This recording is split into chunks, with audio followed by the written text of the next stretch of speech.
जय भीम साथियों, अभी हम मौजूद है अम्बेडकर नगर में ग्राम जैतपुर के पास एक कार्यक्रम लगा है बहुजन समाज पार्टी का 30वां है ये। और बहुत सारे कार्यकर्ता यहाँ पर आए हैं, साथी हैं। जानते हैं कि आज ये बहुजन समाज को लेकर क्या धारणा रखते हैं। जैसा कि हर पार्टी अपने कार्यक्रम को लेकर बहुत ही लगातार प्रचार प्रसार में लगी रहती है, लेकिन बहुजन समाज पार्टी जब कार्यक्रम करती है तो वहाँ पर तन मन धन से खुद कार्यकर्ता आते हैं। आइए बात करते हैं। जय भीम सर। जय भीम, नमो बुद्धाय। कैसे हैं?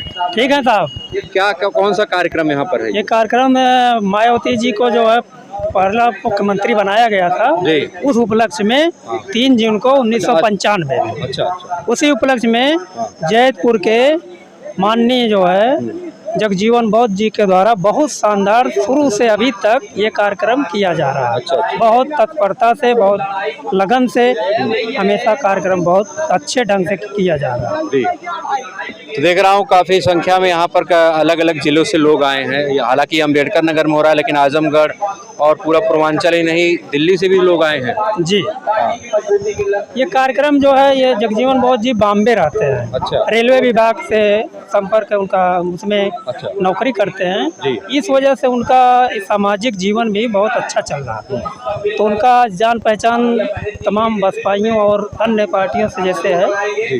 तो बहुत से लोग संपर्क में हैं, जिससे कि उनको निमंत्रण दिया गया है। तो सब लोग इस कार्यक्रम को सुंदरता शोभा बढ़ाने के लिए सब आमंत्रित हैं। बहुत खुशी की बात है कि सब लोग बुलाने पर यहाँ पहुँचे हैं। जी, हमारे साथ मोहित बौद्ध हैं जो कि आजमगढ़ से चल के आए हैं। और आपको बता दें कि परसों यानी 5 जून को इनके यहाँ भी कार्यक्रम है, उसके बारे में कुछ आप बताइए।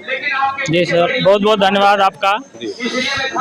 हमारे यहाँ 5 जून को कार्यक्रम है बहुजन जागृति महासम्मेलन, जिसमें बहुजन समाज में जैसे 1585 की बात होती है। बहुजन जागृति महासम्मेलन में बहुजन समाज को जोड़ा जा रहा है और इसी जागृति के लिए हम लोग कार्यक्रम आयोजित किए हैं, जो ग्राम गोदना में है, ब्लॉक पवई, तहसील फूलपुर, जनपद आजमगढ़ में है। मुख्य अतिथि के रूप में कौन रहे? जी, नीरज पटेल को इनवाइट किया गया है। जी, नेशनल जनमत। जी, नीरज पटेल नेशनल जनमत के संपादक हैं, उनको इनवाइट किया गया है। जी, बहुत अच्छा लगा। और देखिए बड़ी संख्या में ग्रामीण है और क्षेत्रवासी पूरा हर्षोल्लास के साथ आए हैं। आपको दिखाते हैं, चलिए आगे भी आपको लेके चलते हैं कार्यक्रम में। यहाँ पर विश्वनाथ पाल जो कि बसपा के प्रदेश अध्यक्ष हैं, माननीय घनश्याम चंद्र खरवार जी भी आए हैं। आइए हमारे साथ दिखाते हैं आपको आगे। आइए बहुजन साहित्य को बेच रहे एक दुकानदार से मिलते हैं जो कि काफ़ी दूर से आए हैं और हर कार्यक्रम के में इनकी उपस्थिति बनी रहती है। जय भीम सर। जय भीम सर। अम्बेडकर नगर में आपका स्वागत है। बहुत बहुत धन्यवाद सर आपको, आपके सभी दर्शकों को बहुत बहुत आभार सर। ये स्टॉल लेके आप यहाँ पर आए हैं, लोगों को संविधान की महत्ता सर जैसा आप जानते हैं सर, आपसे कई बार मुलाकात भी हो चुकी है। मेरा नाम रामलॉर्ड बौद्ध है। मैं भारत के संविधान का राष्ट्रीय प्रचारक हूँ और बाबा साहब के संकल्प भूमि बड़ौदा का आजीवन ट्रस्टी हूँ। अच्छा। जहाँ हर साल 23 सितंबर को मैं जाता हूँ, जहाँ लाखों लोग जुटते हैं, बाबा साहब के प्रति अपनी श्रद्धा सुमन और कृतज्ञता व्यक्त करते हैं। मैं 2022 में मुझे जाने का अवसर मिला था। वहाँ देखा लाखों लोग, सब लोग अपना अपना बाबा साहब के प्रति अपनी कृतज्ञता व्यक्त कर रहे हैं, संकल्प ले रहे हैं। तो हमने संकल्प लिया है कि भारत के संविधान को और बाबा साहब के विचारों को 1 लाख घरों तक पहुंचाने का काम करूंगा। और उसी कड़ी में मैं हर जिले में जाता रहता हूं सर। धम्म का भी प्रचार करता हूं। बाबा साहब ने कहा था कि धम्म का प्रचार प्रसार करना सबसे बड़ी मानव सेवा है, तो धम्म का भी प्रचार करता हूं, लेकिन विशेष रूप से ये संविधान पहुंचाने का कार्यक्रम मैं करता रहता हूं। और अब मैं इस साल 23 सितंबर को जाऊंगा तो संकल्प लूँगा 1 लाख घरों में मान्यवर कांशीराम की किताब पहुंचाने का प्रयास करूंगा। बहुत बढ़िया। और दिल्ली से मैंने ऑर्डर कर दिया है। तो अभी आप लखनऊ से डायरेक्ट यहाँ पर आए? हाँ, डायरेक्ट लखनऊ से इसी कार्यक्रम के लिए स्पेशली आया हूँ। तो ये आप किस तरह या इसको कुछ शुल्क लेके देते हैं? हाँ, शुल्क लेके देते हैं। जैसे 150 रुपये वाली किताब है, वो आपको 100 रुपये में घर घर पहुँचाने का काम कर रहा हूँ। अगर फ्री देंगे तो लोग थोड़ी वैल्यू कम करते हैं, इस नाते अगर पैसा लेके ले जाएंगे तो उसको पढ़ेंगे। और संविधान को तो हर घर में एक होना चाहिए, जैसे हमारा अभियान है हर घर संविधान। जी। इससे पवित्र राष्ट्रीय ग्रंथ कोई है ही नहीं। जैसे लोग अमूमन पहले गीता रामायण रखते थे। सर मेरा निवेदन है सभी नागरिकों से, सभी साथियों से, जिनके घर में भारत के संविधान की किताब ना हो वो मुझसे मिलकर के एक संविधान की किताब जरूर ले जाएं। जैसे अपने घरों में और तमाम किताबें रखते हैं, गीता रामायण की किताब रखते हैं और तमाम जो है धार्मिक किताबें रखते हैं, उसी तरीके से मेरा निवेदन है, मेरा अनुरोध है कि एक पवित्र ग्रंथ भारत का संविधान अपने घर में जरूर रखें। धन्यवाद, थैंक यू सर। हमारे साथ देखिए चलकर आजमगढ़ से आए हैं संतोष प्रधान जी, स्वागत है आपका। बहुत बहुत धन्यवाद आपके चैनल को। जय भीम, जय भारत, नमो बुद्धाय आपकी चैनल को और मीडिया कर्मी साथियों को, आप सभी लोग सम्मानित साथियों को बहुत बहुत बधाई है। आप लोग ऐसे पवित्र कार्यक्रम में शरीक हुए, इसके लिए बहुत बहुत शुक्रिया आप लोगों का। और ये 30वां स्थापना दिवस जो ग्राम सभा जयपुर पवित्र धरती पर मनाया जा रहा है, महाप्राण कर्मी मानव कांसी राम साहब ने अपने उमन क्लास की नौकरी से इस्तीफा दे करके 1964 में इस्तीफा दे करके महापुरुषों के इतिहास को पढ़े और जनमानस में बताने के लिए अपना सब कुछ न्यौछावर कर दिया। और न्यौछावर करने के बाद बड़े त्याग तपस्या के बाद एक संगठन तैयार किया। संगठन के माध्यम से वामसेफ DS4 तथा 1984 में बहुजन समाज पार्टी की स्थापना की और स्थापना करने के बाद बड़े त्याग तपस्या के बाद विश्व के पटल पर अपनी पहचान बनाए। और 3 जून 1995 को जब उनके त्याग तपस्या के जरिए इस प्रदेश में सरकार बनी, पहली बार सरकार बनी, उसी के उपलक्ष्य में यहाँ ग्राम सभा जयपुर में बड़े भाई और जगजीवन राम बौद्ध जी के माध्यम से लगातार अनवरत यह कार्यक्रम हर वर्ष किया जाता, बड़े हर्षोल्लास के साथ। और आज जयपुर अम्बेडकर नगर जनपद में आता। अम्बेडकर नगर जनपद के अलावा अन्यत्र जनपद से, दूसरे प्रांतों से भी लोग इस कार्यक्रम, पवित्र कार्यक्रम प्रतिभाग करते हैं। बहुत बहुत धन्यवाद बाबू जगजीवन राम बौद्ध को। जितने लोग यहाँ पर आए हैं, कई जनपद के लोग आए हैं, कई प्रदेश के लोग आए हैं, उन सभी सम्मानित साथियों को बहुत बहुत धन्यवाद है। और बाबा साहब की इस कारवां को, मिशन को चलाने के लिए बड़ी संख्या में हमारी माताएं बहनें बेटियां यहाँ एकत्रित हैं, कई जनपद लोग आए हैं। और आप मीडिया साथी जो इस पवित्र कार्यक्रम पूरे अपने चैनल के माध्यम से पूरे देश में प्रसारित करने का काम कर रहे हैं, आप लोगों को बहुत बहुत धन्यवाद, साधुवाद। धन्यवाद। आइए कुछ युवा साथी हैं, उनसे भी मिलते हैं। कुछ युवा हैं, देखिए भारत का संविधान ले। कहाँ से आए बाबू आप? बिछैला से। बिछैला जी, कहाँ पड़ता है? यहाँ पे पड़ा है पक्खनपुर बिछैला हमारे। ये भारतीय संविधान लेके हाथों में खड़े हैं, कुछ इसकी महत्व बताइए। जी, इसका महत्व बहुत है, अब फिलहाल बता नहीं सकते इसमें। अभी आप इसको पढ़े हैं, कुछ संविधान के बारे में कुछ जानते हैं? अभी देखिए इसीलिए लिए हैं, अभी तो लिए हैं, कहाँ से लिए हैं? अब लेके जाएंगे, इसको पढ़ेंगे तभी तो पता चलेगा। इसको पढ़िए, जीवन में उतारिए, ठीक है। लेकिन सबसे बड़ी बात यह है कि इसको अनुच्छेद 19 जो हमको बोलने की आज़ादी देता है, वो जरूर याद रखना है, ठीक है। और ये एक ऐसी चीज़ है ना जो हमको ताकतवर बनाती है, ठीक है। जय भीम।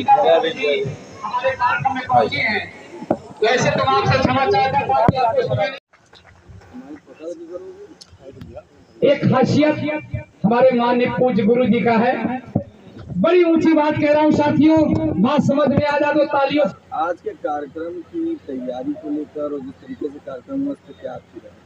नहीं, बहुत अच्छा कार्यक्रम रहा। आज जनपद अम्बेडकर नगर विधानसभा जलालपुर में जयपुर गांव है, यहाँ हमारे बाबू जगजीवन जी ने जो सरकार 3 जून 1995 को बहन जी की बनी थी, उसी सरकार के सामाजिक परिवर्तन दिवस के रूप में आज 30वां सामाजिक परिवर्तन दिवस के रूप में ये मनाया गया। इसमें पूरे प्रदेश से लोग आए थे, बुद्धिजीवी लोग हमारे तमाम, और इस जनपद के अगल बगल के लोग आए थे। मैं सभी लोगों को बहुत बहुत धन्यवाद देता हूँ, आयोजक बंधुओं को धन्यवाद देता हूँ।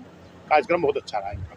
सर, आपको क्या राय है कि आपकी अध्यक्षता में हो रहा था और काफ़ी लोग प्रबुद्ध लोगों का आना हुआ, लोग यहाँ कार्यक्रम करा रहे हैं, खुद करा रहे हैं, और यहाँ पर लोगों ने बहुजन समाज पार्टी के लिए कार्यक्रम कैसे देखा? सभी प्रबुद्ध वर्ग के लोग जो यहाँ पर आए, उन सबकी इच्छा है कि 2027 में बहुजन समाज पार्टी की सरकार बने। सब ने ये संकल्प लिया है और सब ये सुन करके गए हैं और यहाँ पे बोल कर गए हैं कि 2027 में आदरणीय बहन कुमारी मायावती जी की 5वीं बार सरकार बने। सर, बात करें माननीय कांशीराम साहब की, तो चंद्रशेखर का ये कहना है कि जो कांशीराम से शिष्य हैं तो अच्छे शिष्य वही कहलाएंगे। कौन कह रहे कि अपने आप को चंद्रशेखर कह रहे कि मैं पूरी तरीके से फॉलो कर रहा हूँ। अगर वो मानवर कांशीराम साहब के शिष्य होते तो मानवर कांशीराम साहब जी द्वारा बनाई गई पार्टी का विरोध नहीं करते। अगर वो मानवर साहब के शिष्य होते तो मानवर कांशीराम साहब जी के द्वारा मान्य बहन जी को जो उत्तराधिकारी बनाया गया है, मान्य बहन जी का विरोध नहीं करते। अच्छा। मान्या बहन जी के द्वारा अभी भाई आकाश आनंद जी को मुख्य नेशनल कोऑर्डिनेटर बनाया गया, उनका विरोध नहीं करते।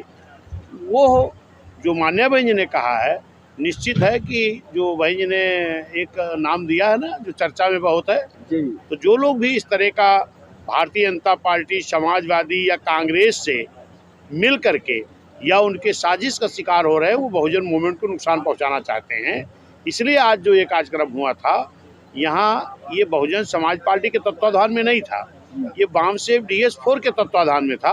और यहाँ तमाम हमारे बुद्धिजीवी वर्ग के लोग यहाँ मौजूद थे। और आज सर्व लोगों ने संकल्प लिया है कि बहुजन समाज की हितैषी पार्टी अगर कोई है तो बहुजन समाज पार्टी है, जिस पार्टी को माननीय कांशीराम साहब ने बनाया है। और नेता कोई हैं, मान्या बहन जी हैं, जिनको माननीय शाह उत्तराधिकारी बना करके गए हैं। इसलिए आज लोगों ने संकल्प लिया है कि आने वाले 27 मान्या बहन जी को हम मुख्यमंत्री बनाएंगे और बहन जी की अगुवाई में बहुजन समाज पार्टी के साथ ही हम सारे लोग मिलकर रहेंगे।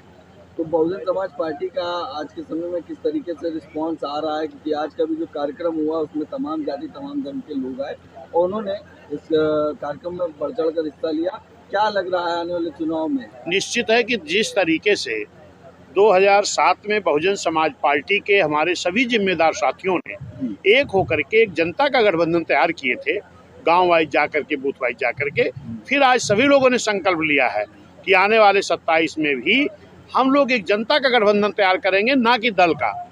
एक भाईचारा तैयार करेंगे, जनता का गठबंधन तैयार करेंगे और इसी जनता के गठबंधन के बल पर आने वाले 27 में पुनः बहुजन समाज पार्टी सरकार बनेगी, मान्या बहन जी पूर्ण बहुमत से मुख्यमंत्री बनेगी।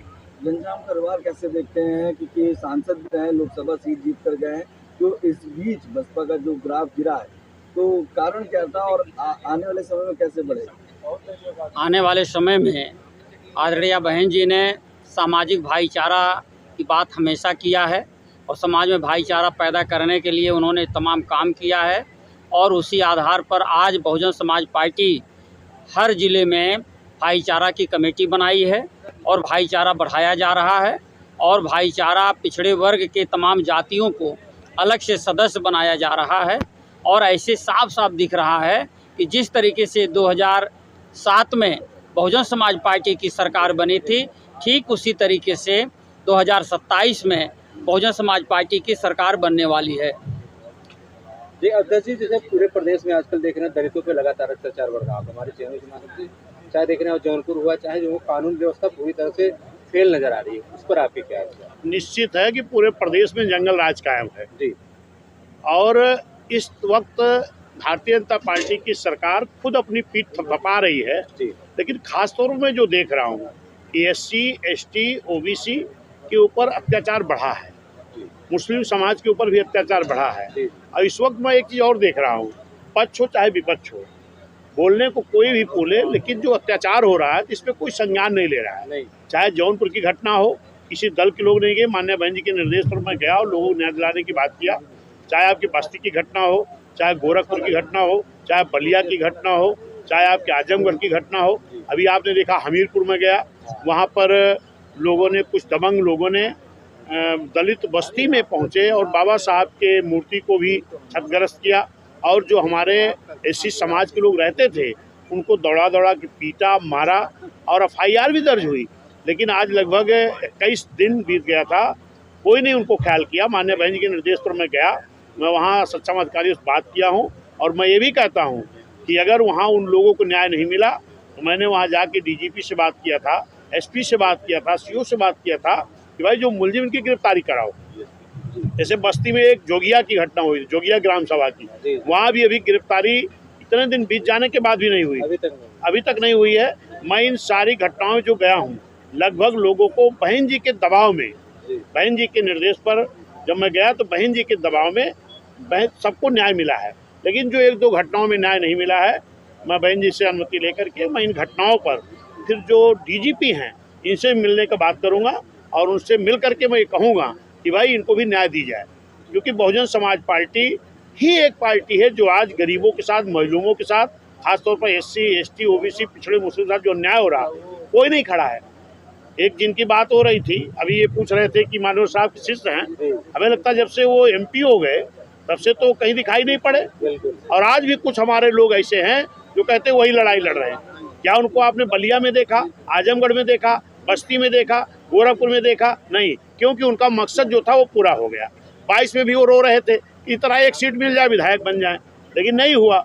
चलो इधर आपने देखा होगा कि जिस तरीके से जो बहन जी ने कहा है, कांग्रेस, बीजेपी, समाजवादी के तमाम लोगों ने अंदरूनी सपोर्ट करके जो किया है उसका नतीजा सामने आ रहा। आज अगर कोई सर्व समाज की लड़ाई लड़ने के लिए तैयार है तो माननीय बहन जी और सर्व समाज के लोगों ने मन बनाया है कि अगर बहन जी बहुजन समाज पार्टी हमारी लड़ाई लड़ रही है, फिर आने वाले 27 में बहन जी को ही बहुजन समाज की सरकार बनाने का काम करेंगे। धन्यवाद। आखिरी सवाल है कि एक टीवी चैनलों में खबर चल रही है और मेरे पास फिलहाल ये इनपुट नहीं है कि बहुजन समाज पार्टी में आकाश आनंद को बोलने से रोका है, मना किया है। ये फर्जी न्यूज है, ऐसी कोई खबर हम लोग नहीं है, ना माननीय बहन जी ने ऐसा कहा है। अच्छा। माननीय बहन जी ने उनको मुख्य नेशनल कोऑर्डिनेटर बनाया है और माननीय बहन जी ने ये भी कहा है कि पूरे देश को 3 भागों में बांट करके 8 प्रदेश, एक हमारे जो नेशनल कोऑर्डिनेटर हैं, 7 2 लोगों के पास हैं।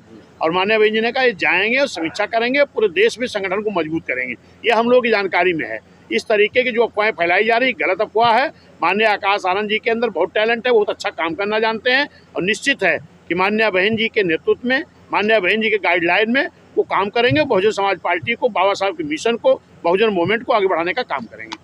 जाते जाते बहुजन समाज के लिए क्या संदेश देना? निश्चित है पूरे बहुजन समाज के लोगों से मेरा यही संदेश है कि एक हो जाओ और एक होकर के बूथ सेक्टर तक जो कमेटियां बन रही इसको मजबूत करो और बूथ वाइज जाकर के एक जनता का भाईचारा तैयार करके फिर से आने वाली 27 में जिस तरीके 2007 में बिना किसी दल के गठबंधन के एक जनता के गठबंधन पर भाईचारा के तैयार करके सरकार बनी थी, पुनः हमारे सभी बहुजन समाज के सदस्य, सभी लोग जा करके तैयारी करें और आने वाली जो 27 होगी इसमें पुनः बहुजन समाज को हुक्मरान बनाए, बहन जी को मुख्यमंत्री बनाए। धन्यवाद।